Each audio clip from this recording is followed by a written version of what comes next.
Challenge number 1: Operational innovation at IKEA. IKEA has consistently been offering affordable, innovatively designed, high-quality furniture to masses.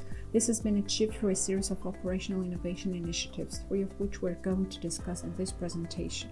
Number 1: Do-it-yourself assembly and cost-per-touch inventory tactic. Furniture is sold to customers in flat, simple boxes, unassembled. Also, IKEA customers collect most items themselves, so fewer touches are involved.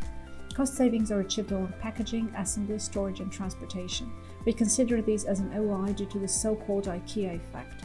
Basically, IKEA found a loophole in the traditional system of furniture business by effectively challenging the assumption that sales do increase by necessarily spending more money.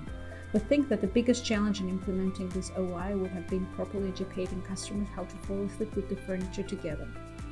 Number 2: Long-term sustainable relationships with suppliers. IKEA signs long-term contracts with the most trusted suppliers, giving them rules and guidelines called the IKEA way of purchasing. The standard approach taken in the industry is to foster competition among suppliers by approaching a number of them, while IKEA chooses to enter into long-term sustainable relationships.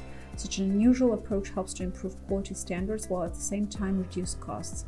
We think that the biggest challenge in implementing this OI would be related to covering all risk areas that can arise in collaboration with the reduced number of committed suppliers. Number 3: The store layout. If you randomly approach someone in a typical store and ask them to quickly point you to the exit, they'd be able to do it. If you try that with an IKEA customer, you never get a correct answer. By looking at the typical IKEA store map, we can see how carefully it's constructed. It forces customers to walk through the different sections while searching for an exit, but it also makes them forget about the exit. Customers are forced to buy things they never thought they would, dramatically increasing the sales. This innovation challenged the assumption that the only way to make customer in-shop experience pleasant is necessarily through making it less confusing for them. The biggest challenge with this innovation would probably be designing store layout in a way to make the customer shopping longer without upsetting them. A supplier code of conduct, it ensures socially responsible behavior in their supply chains, as suppliers are aware and concerned about sustainability, sharing the same goals and aligning efforts. Suppliers need to prove an adequate environmental management, following national and international laws, taking care of the environment through recycling, waste and emission reduction, and promoting sustainable use of natural resources.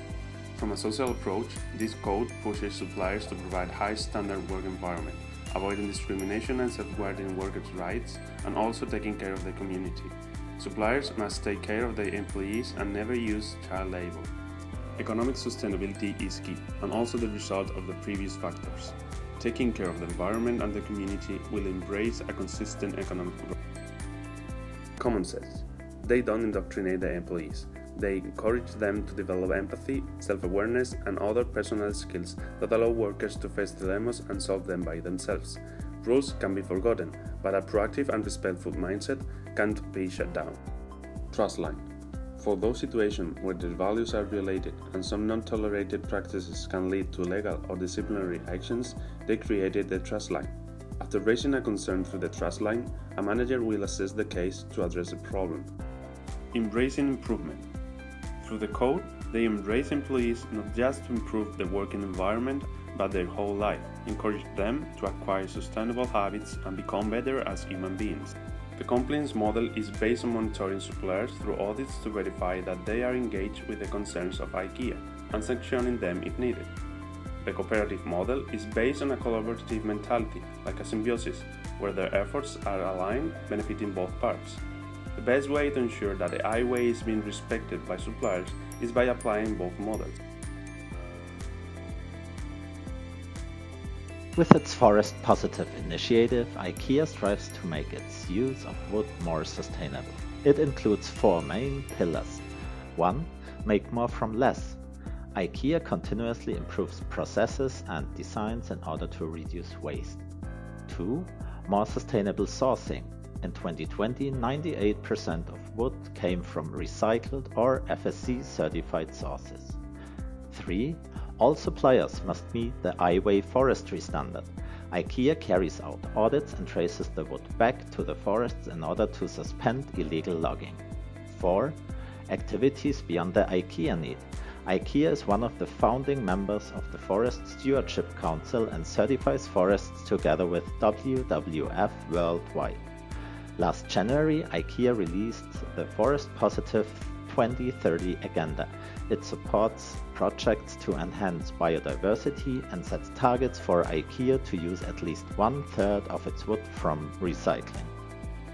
On this slide, you can see IKEA's Forest Positive strategy sorted from most to least sustainable. We consider the use of more recyclable wood the number one.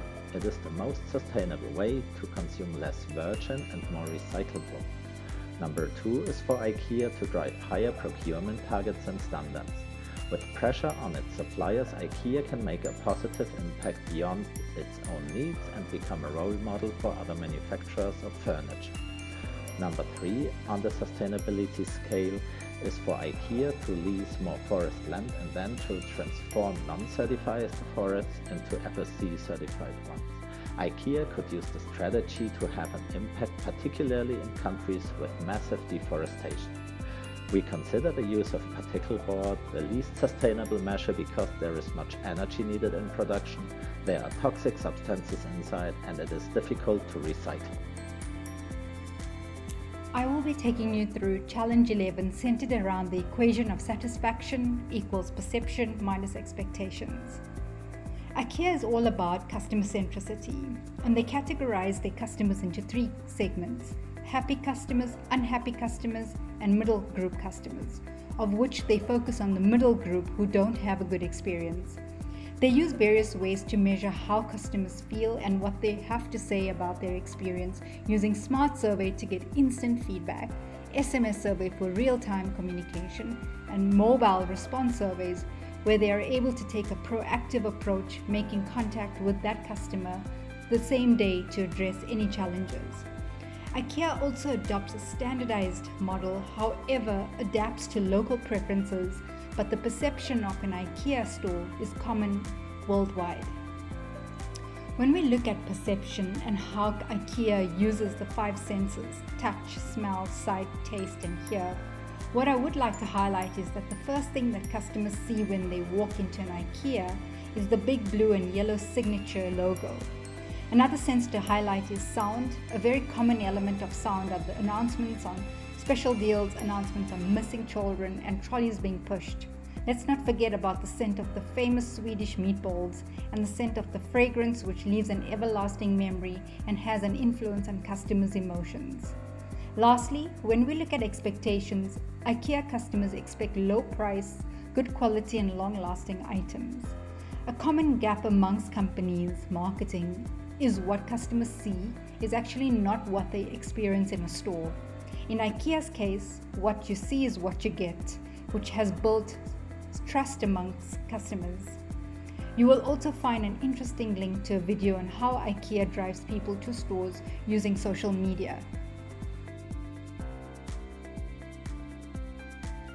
IKEA is a company that effectively aligns its business model and operating model in order to deliver on quality furniture at affordable prices.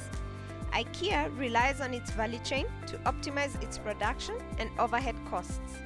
IKEA process analysis is broadly divided into three sectors: primary, secondary, and tertiary. IKEA, being a manufacturing company, has adopted the lean management concept using the Six Sigma DMAIC approach. We were able to identify 4 wastes in IKEA. 1. Inventory. In addition to the heavy stock holding, IKEA has a buyback used furniture policy for reselling. This model leads to holding excessive inventory. 2. Defects. One of the defects we identified in IKEA was in 2016 when IKEA recalled millions of mom chest drawers in North America over safety concerns after it led to the deaths of children. 3. Overproduction. IKEA's just-in-case strategy seeks to ensure availability of products to consumers at all times, leading to overproduction. 4. Motion. IKEA's do-it-yourself assembly approach leads to excessive movement in both the retail and warehousing facilities. We identified the following lean tools for eliminating these wastes. For defects, Jidoka and Fishbone, especially the Fishbone for identifying the root cause, step-by-step of the faulty chest drawers. 2. For overproduction, Hijunka and PDCA. 3. For motion, Kaizen and spaghetti diagram. 4. Inventory, Kanban and Hoshin Kanri.